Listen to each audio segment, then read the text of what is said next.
Hi, everyone. Welcome to the Calgary Business Podcast, powered by Sonic Coaching. I'm your host, Oliver Basner. I'm pleased, actually, to be speaking with Tracy Luca-Huger. Did I pronounce that correctly? You did. Awesome. Tracy's the Executive Director for Mentor Canada. And for those of you not familiar with Mentor Canada, they're a Calgary-based nonprofit organization that aims to accelerate and scale world-class mentoring in Canada to help young people thrive. Well, first of all, welcome, Tracy. Thanks, I'm Oliver. excited to dig in and have a great conversation here. So let's start with you, though, because you started off as a counselor. So, you went from counseling, you ended up as the Executive Director at Mentor Canada. Walk me through that. How did you get from there to here? Well, it wasn't a quick journey. I started my journey, actually, wanting to be a lawyer. And it was interesting because along the way, I decided to do some volunteerism and then realized that along that way, it wasn't about the law, it was about really helping young people. Right. And in their journeys. And so I wanted to be a criminal lawyer, started to work with young people that were in custody, and then hearing their stories. My background in my undergrad is in criminology and then counseling, and so it became really, really clear that along the way, young people needed really strong supports. Right. And whether those were professional, but also mentors along the way that would take the time to listen to who they were and their lived experience. Right. So that was part of that journey, and I've always been driven, always been really skilled at being able to vision and to work on strategy, so that's led me into leadership positions. Awesome. You enjoying it? Oh, I love it. I love building. I'm a builder and an innovator, so building a new charity. Right. And we're based in Calgary. I'm based in Calgary, but we're a national charity. So we've got a team right across the country. So building a strategy and a charity across the country that is having national impact is really exciting work. Well, it sounds like it's exciting and not boring either, I'm assuming. Not boring, not across time zones and not given the different sectors that we get to engage with. Right. So that's really exciting and really impactful work. Excellent. So tell us a little bit about Mentor Canada. I mean, I know you're national, you work with young people, but tell us about the programs and kind of what you're doing. Sure. So our work at Mentor Canada, we don't actually work directly with young people in delivering mentoring programs. Our role is one of convener, and we want to build the field of mentoring across this country. Right. So we conduct research, we build evidence-informed tools, we look at building stronger infrastructure so that mentoring can occur across this country. So whether that is building out trainings, working with governments, working with industry, working with post-secondary educations, and certainly with community to advance quality mentoring opportunities. So we really look at that full sort of young person age all the way up into adulthood and the role that mentoring is playing to support individuals in their journeys.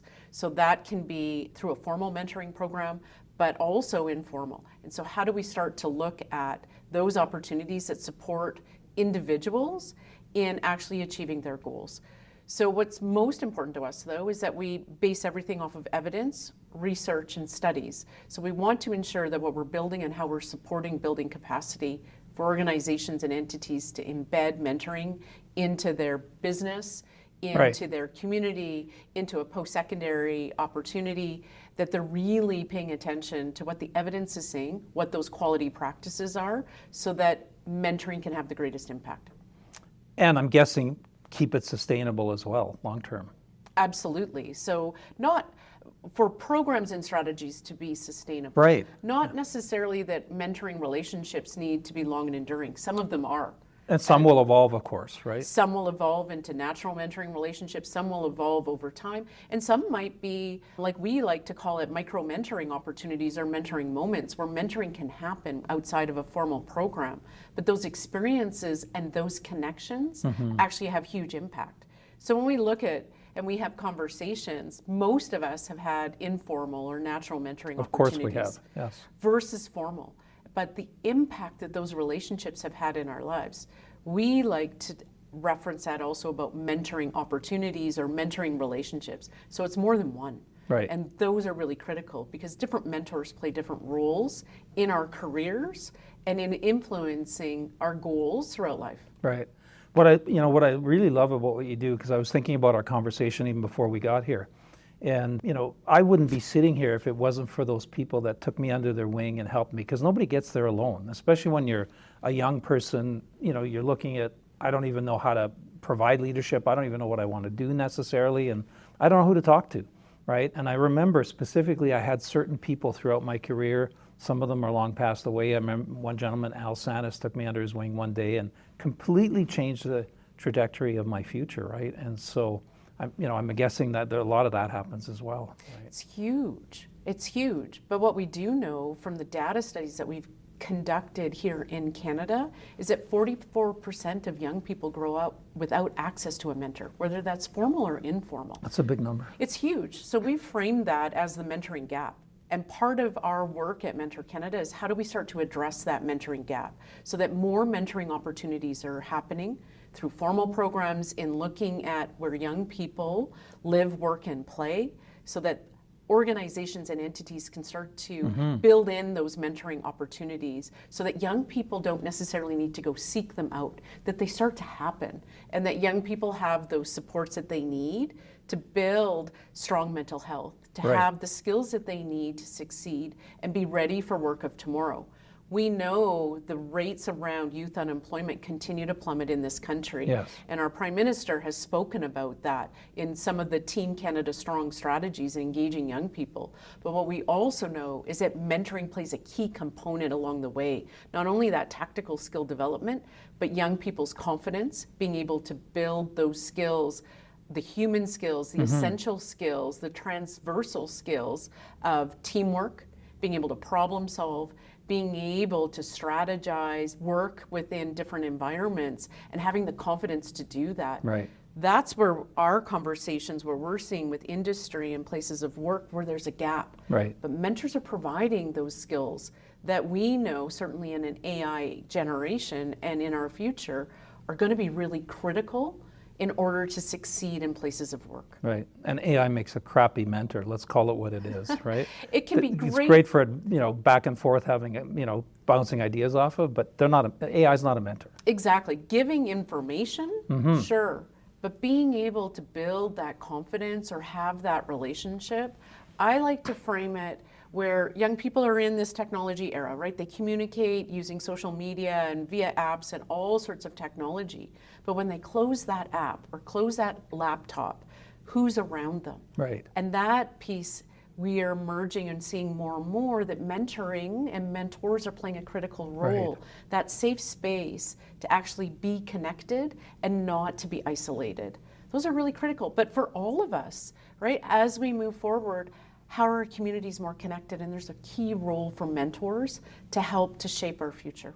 Well, I look at even what I do. I mean, it's on a coaching as a coach and executive coach. Yeah. I mean, the one thing I hear at the senior level all the time is it's lonely at the top, right? So very similar. They don't have anybody to talk to. Can't talk to their board chair and can't talk to the people that report to them, right? And so who do they talk to? So it's similar to that, I guess.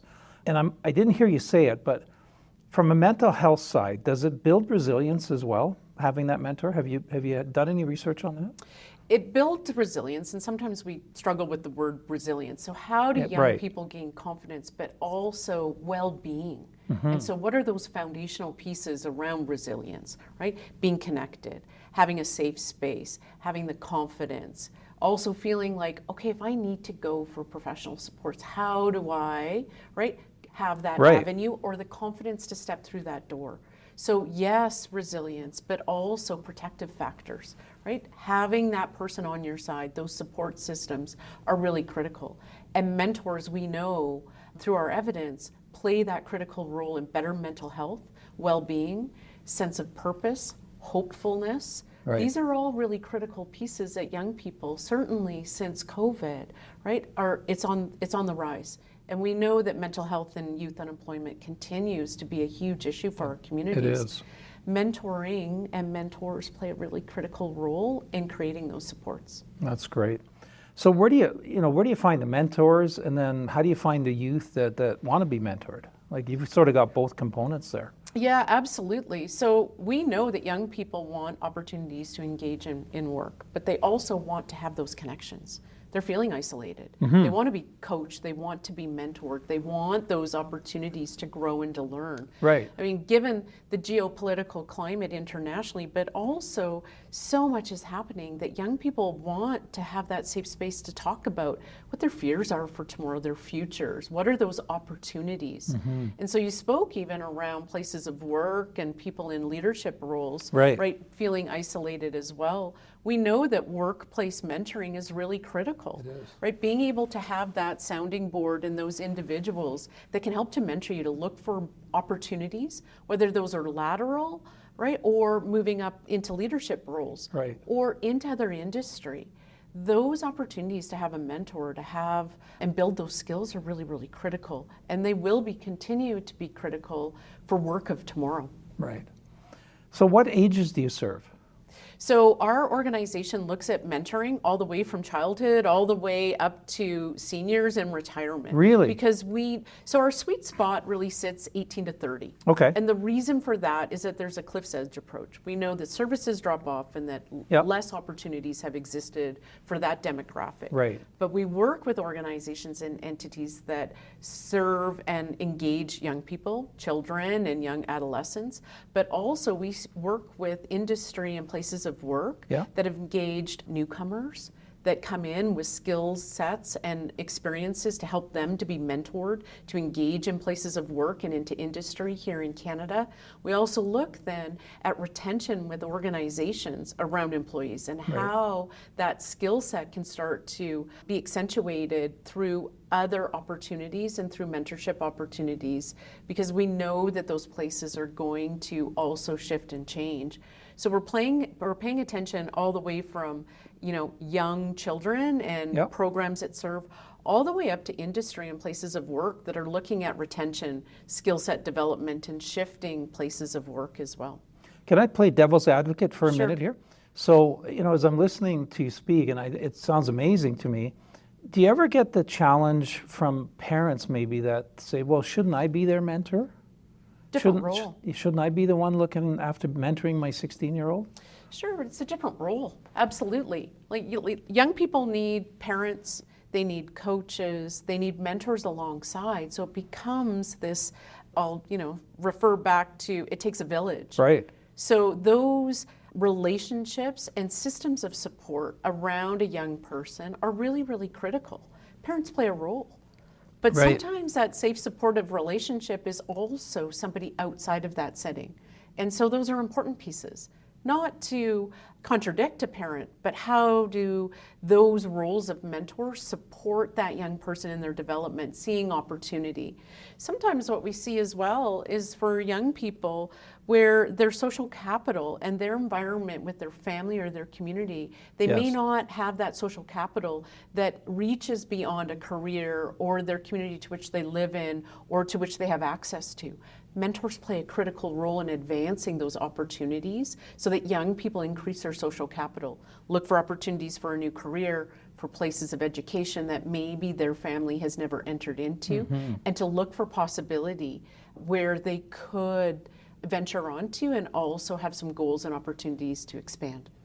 Well, and I'm thinking about, I've got a 19-year-old at home, and of course her friends are over, and I've talked to some of her friends, and they are in a tougher world, right? They're in a world that there's a lot of craziness going out there, as we know, right? And when I talk to them, they're concerned they're even going to have a planet to live on, right? And so that can be a lot of stress on top of trying to get good grades and trying to have social networks and all the things that are going on. I can see where a mentor would really help somebody sort of, talk them off the ledge, for lack of a better way of putting it, right? Yeah, and diversity of perspective. Right.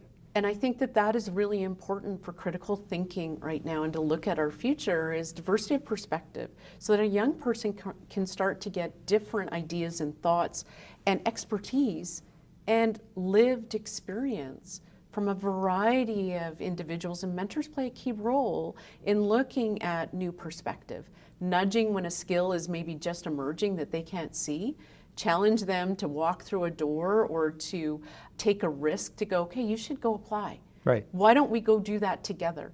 And maybe that parent or that environment in their community or their family doesn't have that expertise or doesn't have those contacts. That's really critical, especially for equity deserving young people, right? To be able to create those opportunities for them to bridge new opportunities through social capital, but also those connections in our communities. Now, how are you different than, Big Brothers, Big Sisters? Or do you work collaboratively with them? We support organizations like Big Brothers Big Sisters, absolutely, in looking at new ways to deliver their mentoring program. So organizations and Big Brothers Big Sisters, my career, I spent 11 and a half years working at Big Brothers Big Sisters here in Calgary. And so I know that organization and their programs really well. We are building the field of mentoring. Right. So Big Brothers Big Sisters is a real critical component of that, right? They're the largest child-serving mentoring organization on a national level. So they're part of the field. Right. They have a specific mentoring approach, and that has played a critical role for young people. But there are many, many diverse ways of looking at mentoring throughout that journey of development and throughout an individual's life. So absolutely, we work with organizations like Big Brothers Big Sisters, BGC, Boys and Girls Club, YMCAs. We work with post-secondary institutions to look at the way they develop apprenticeship programs, but also co-op and internship, and framing those and helping them to advance them as mentoring. Okay. So we really do work and want to advance that consolidation of mentoring across this country and to further advance the field so that people, when they think about mentoring, they understand that the role that plays in journey and development for individuals. So as I'm sort of thinking it through, I'm going to guess the mentors also receive a benefit here from being mentors, and what makes a successful mentor? How do you know it's going to be a successful relationship, and what's the benefit a mentor would get? If I'm listening right now and I'm saying, I wouldn't mind mentoring somebody, the what's in it for me, for lack of a better way of putting it. So I love that question, and I actually was in a conversation earlier today with a young professional who's built out an Indigenous mentoring program around storytelling and creating and formalizing storytelling for Indigenous young people to become storytellers. Wow. And it's huge because we don't focus on the benefits of the mentor as much as we do that mentee. But when mentoring happens in its finest form, it's reciprocal. So it's not a top-down. This is about walking alongside, right? But also the benefits of reciprocity are really important. So industry is changing. We also know that perspective of young people, young talent, is really critical, and that mentors are learning new skills, new perspective, new approaches for industry. So young grads coming out of post-secondary or technical college have some really interesting perspective on what they can bring to industry and places of work that leaders will benefit from as well. But we also know that mentors continue to grow and benefit from those relationships, not only in value and meaning that they're contributing to community, but their own connectedness. Right. So we see when mentoring's done well, it's reciprocity and they're reciprocal relationships that both mentor and mentee grow and learn and benefit. But what's really critical is that mentors are trained in the context of how they're going to be mentoring. What their role is, what their role is not, is maybe sometimes more important, right? That they don't need to be everything. But what's the context and the goal of that mentoring relationship in a formal program so that a mentor is well equipped? How are we giving them the right skills, the right knowledge, the right tools to support that mentee for that type of mentoring relationship? So obviously there's a structure and a process then.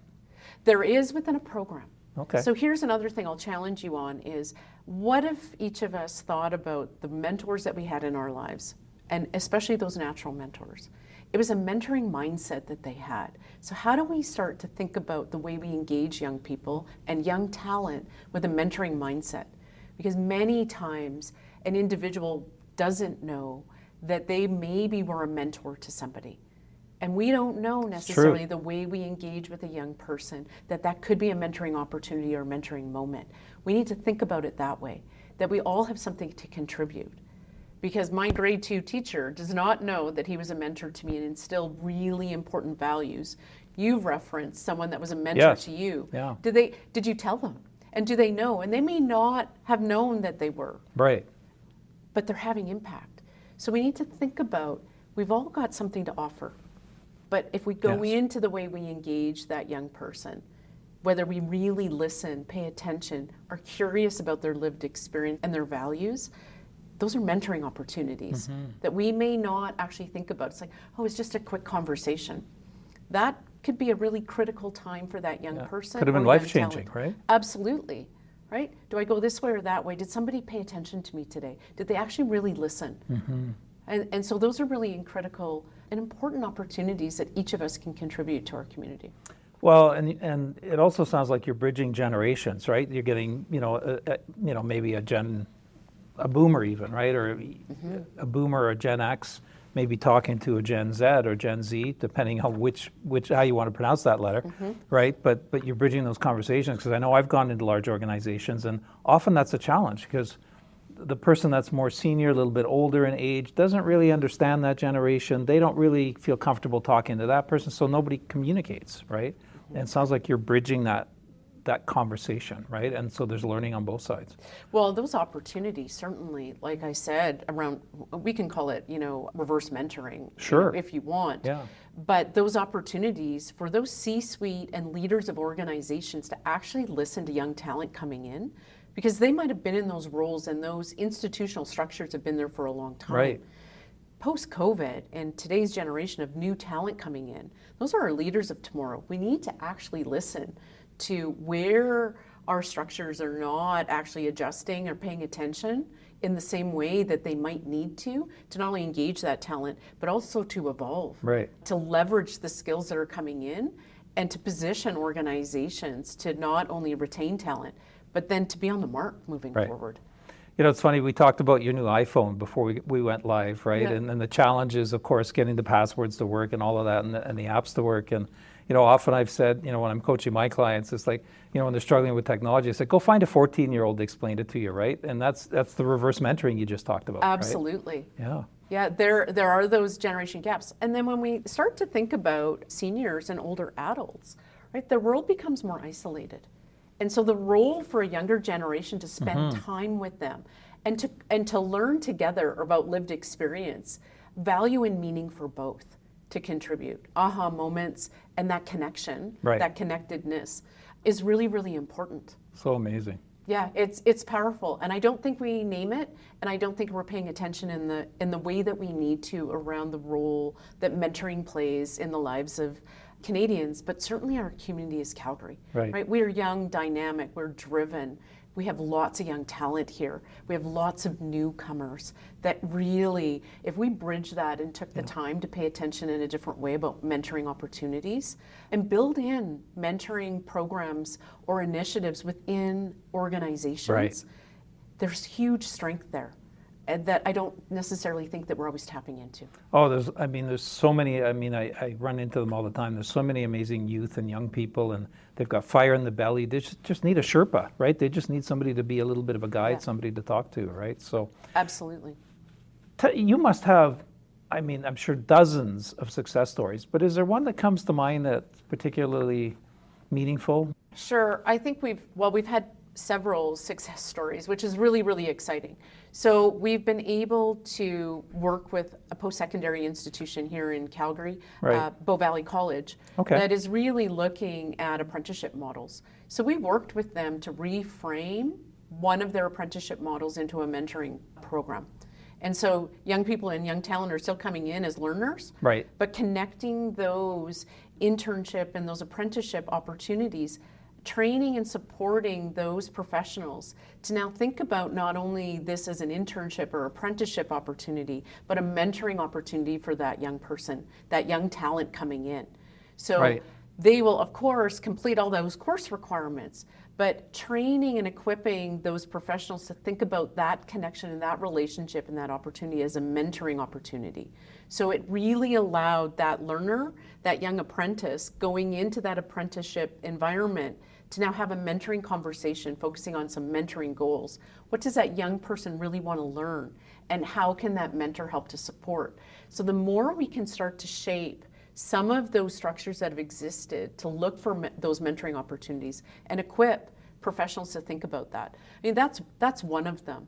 We're also working across sectors to really look at talent retention and how organizations can start to think about engaging individuals as mentors within those companies. Sometimes you've got long tenured employees that aren't necessarily in leadership roles. Right. Those are tremendous mentors as you bring in young Yes. talent. They know that industry, they know that business unit, they know the policies, they can help to navigate with that individual. They know the culture. Absolutely. But they don't always think about themselves as mentors because they're not in a leadership role. Right. But those individuals have a tremendous amount to bridge. So we're working with across governments and across industry to think about those opportunities. There's some really huge benefits. We've worked with community organizations to start to bridge for newcomers and to engage equity deserving young people into those settings and to think about the talent that they have as well. So it's great because we work across the country, not just locally in Calgary, but I thought I'd share a Calgary example because we're working in communities across this country to advance mentoring, which is really exciting. I mean, that keeps me going And apparently you never sleep either, so. Well, no, I work across time zones, so that's fine. And we've got our team across the country, but when you see that talent and that potential, and then you watch exactly what you said, like the benefits to mentors, Right. You watch and you hear those stories. That's the value of the work that we do. Well, that's wonderful. I'm going to switch gears a little bit here. Sure. I have a couple of questions I ask all my guests, and so I'm going to jump into those right now because maybe it's your chance now to give some information and impart some knowledge and wisdom that you've gleaned over the years. So, when you think about the start of your journey and the start of your leadership journey especially, what do you wish somebody would have told you back then that would be helpful for those young leaders that are listening right now? That your career pathway is not linear. It's going to ebb and flow. You're going to reach challenges and forks in the road, and that all those failures, mistakes, and I'm going to say sometimes missed opportunities or Right. learning opportunities, add those to your toolkit. Right? You don't need to know everything out of the gate, but give it your best shot. Have some grit and some drive. Those are really important.